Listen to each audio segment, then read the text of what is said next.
Einstein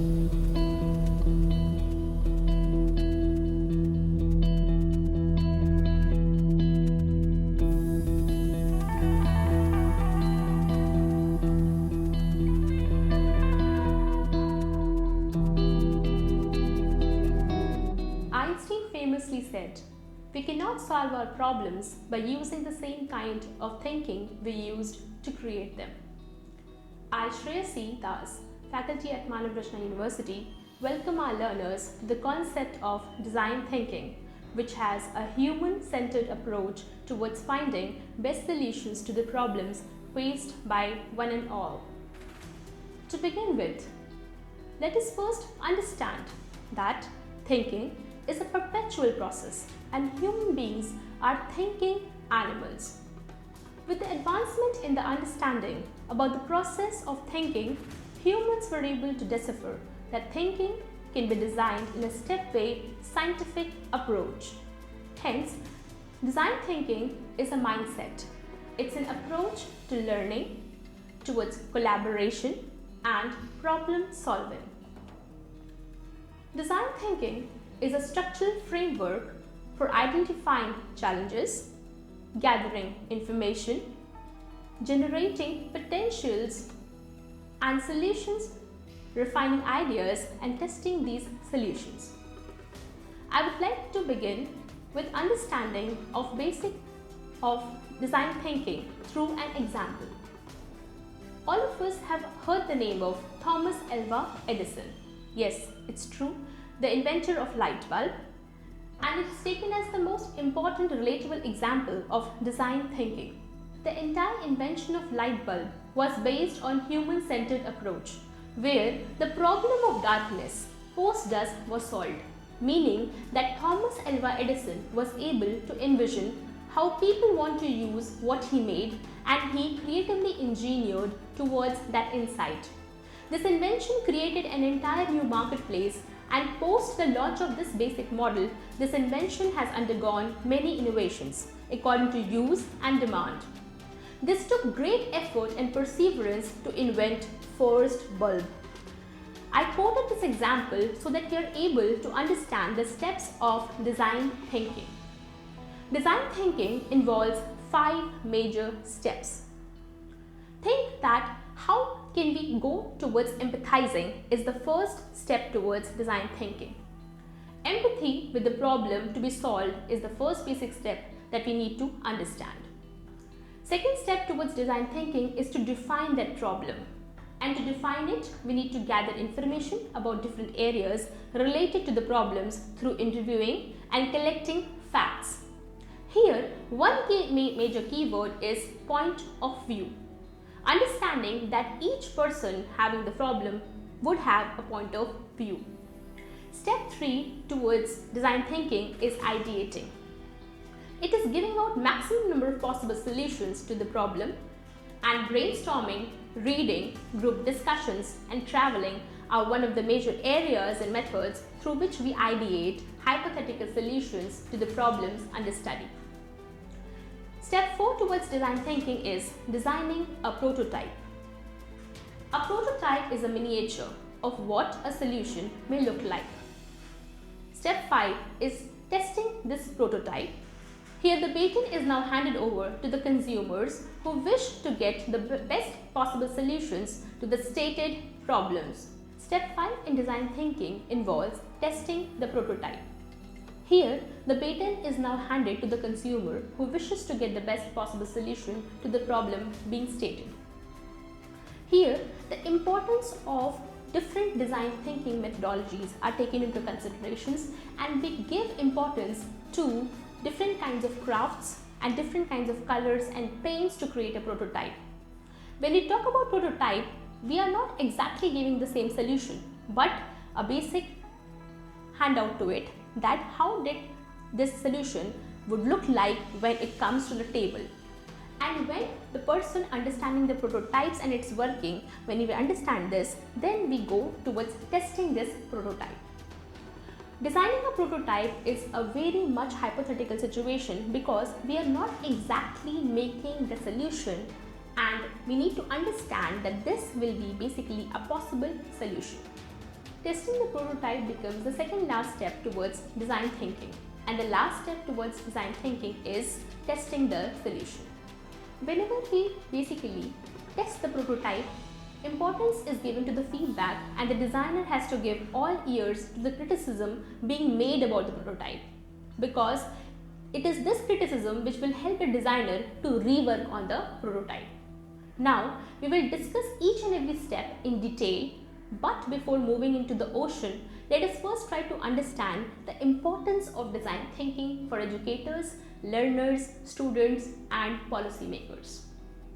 Design thinking, basically, it makes people identify with the problem areas and reframe them into actionable opportunities. So yes, we can design our thinking process to something which is actionable. Second is understanding the value of team effort and collaboration to solve real life challenges. Here, we take the students outside the classroom situations and beyond the boundary of books and make them sit together to solve something which is a real life problem. And this real life challenge is something which needs diversity of ideas. So the next basically major benefit of taking up design thinking is that we welcome diverse ideas to attain the same problem from different perspectives.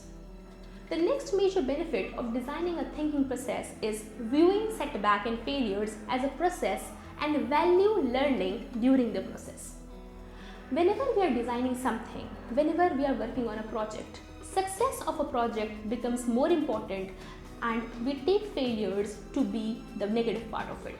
But in design thinking, we take failures as pillars of success, and we work on our failures and we keep working on it till we derive at the best possible solutions to basically tackle the problem in hand. So dealing with the failure is one of the major benefits of design thinking. Next major benefit of taking up this course is to appreciate the value of hard work and persistence.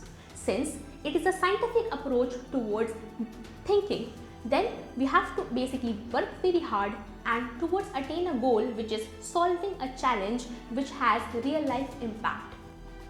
The next basically benefit of taking up design thinking is developing empathy and trying to understand the problems by putting our feet in other shoes, but by first removing our own shoes.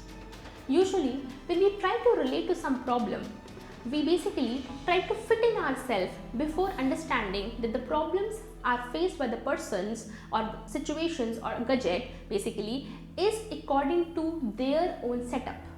So to understand this particular thing, we first either make an observation which is overt in nature, or we go and interview a person, or we be a part of the system and feel the hiccup. And when we start feeling the hiccup, when we actually become very visible with the problem, then only we understand the gravity of that problem. The next benefit of design thinking is developing growth mindset and becoming fearless in pouring new ideas. Today, the 21st century learners are full of ideas, and people basically, they now need to work on these ideas and towards sustainable goals. The major challenge with humanity right now is to have an approach which is egalitarian and which serves humanity on a baseless purpose. So what we do in design thinking is to develop a stamina and resilience, because this basically develops a sense of achievement and a sense of belongingness to the problem. The next major benefit of taking up design thinking is developing entrepreneurship skills to develop new products as per the changing needs of community and creating new market areas. Remember that example we took from the Edison part? Before he invented bulb, there was no marketplace for something called bulb. And today we find n number of innovations in the field of light, in the field of bulb.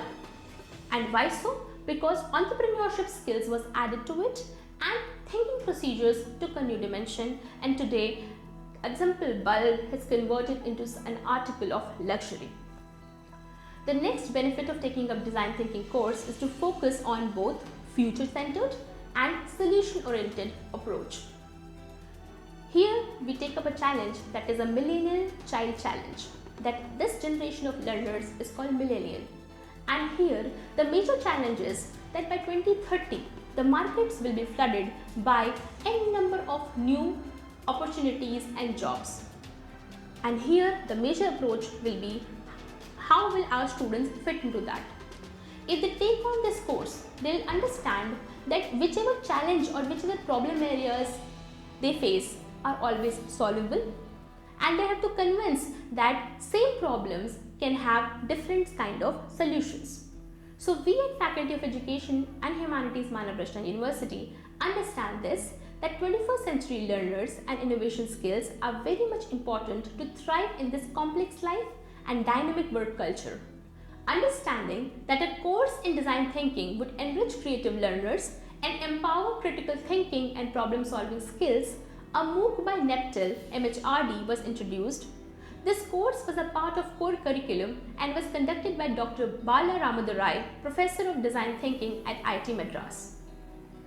We have seen that teachers find this design thinking to be an innovative pedagogical approach because in order to create new solutions, you need to learn about how people work and what are the interests and how useful the solutions can be to solve the current problems.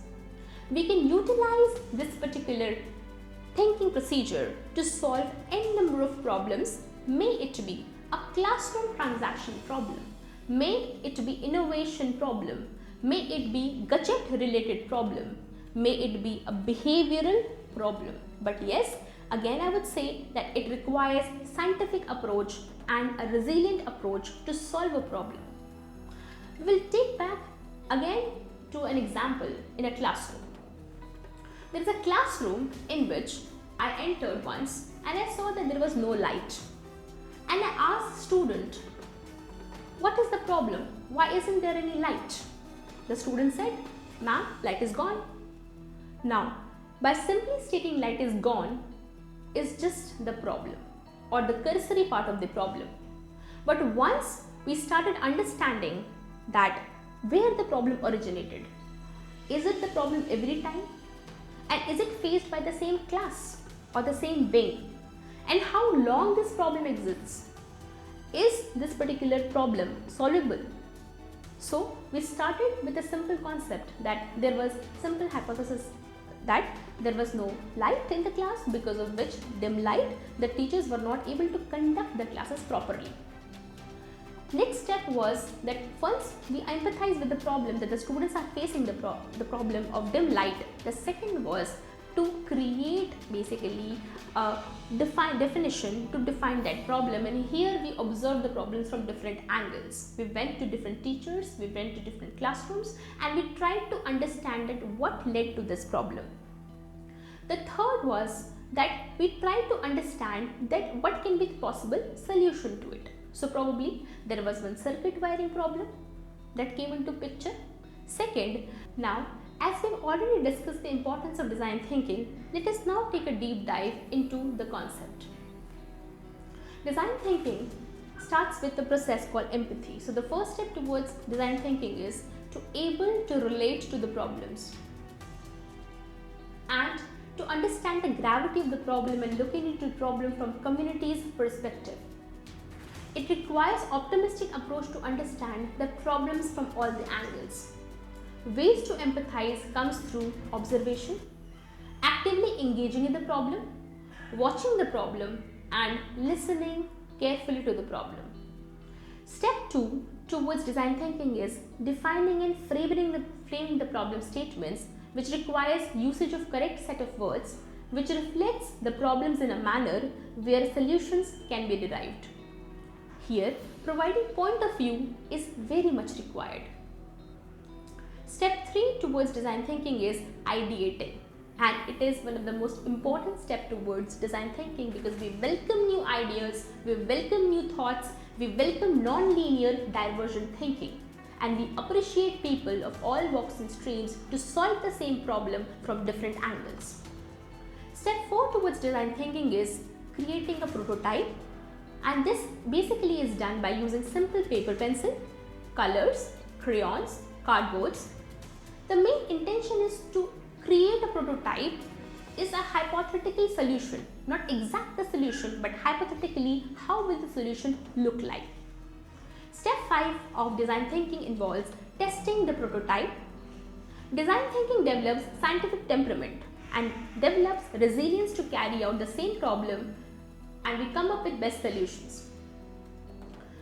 As a student, as a learner, as a teacher, we are a progressive society, and design thinking becomes one of the best tools towards developing this scientific temperament to take up problems not as a negative part, but taking it as a new part that is taken to challenge.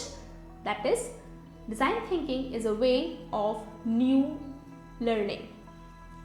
At the end of it, I would like to sum up with a beautiful quote by Swami Vivekananda, and it goes vis-a-vis with the main statement of design thinking, that is, arise, awake, and stop not until the goal is reached. Yes friends, design thinking is a mindset, it's an approach, it's a new way of reaching to solutions and reaching to communities to solve problems which are real life. So let us rise, awake, and stop not until the goal is reached. Thank you so much for watching.